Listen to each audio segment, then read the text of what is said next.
One cold December evening, the kitchen at Green Gables was filled with soft laughter and excitement.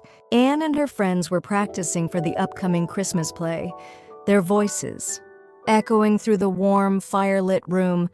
Sitting quietly in the corner, Matthew watched with a gentle smile, but something tugged at his heart. While the other girls wore bright, fancy dresses, Anne danced around in her plain, simple clothes. Her eyes sparkled with joy, but Matthew saw what she didn't say out loud. He knew what she had always dreamed of, a dress with puffed sleeves. And in that quiet moment, Matthew made a decision. The next day, he went into town, determined to buy Anne the perfect Christmas gift. But when faced with the rows of lace and ribbons, he froze. Instead of the dress, he came home with a garden rake and a bag of brown sugar. Embarrassed, but still full of hope, he turned to Mrs. Linda. Mrs. Linda, touched by Matthew's kind heart, promised to sew the most beautiful dress Anne had ever seen, complete with puffed sleeves, just like the ones Anne had imagined in her dreams.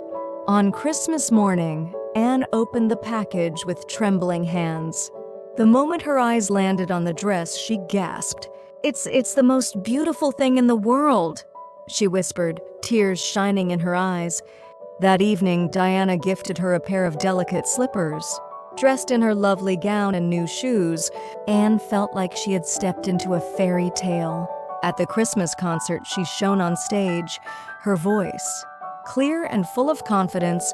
After the concert, Anne and Diana walked home under the stars, their hearts full. "It was perfect," Anne said softly. "I felt like a princess." Back at Green Gables, Marilla and Matthew sat together in the quiet kitchen. Marilla looked over at Matthew and nodded. "She's growing up, Matthew. We need to start thinking about her future." Matthew gave a small smile. "She's special. We'll give her every chance we can." And in that warm, hopeful moment, the future felt just as bright as Anne's Christmas dress.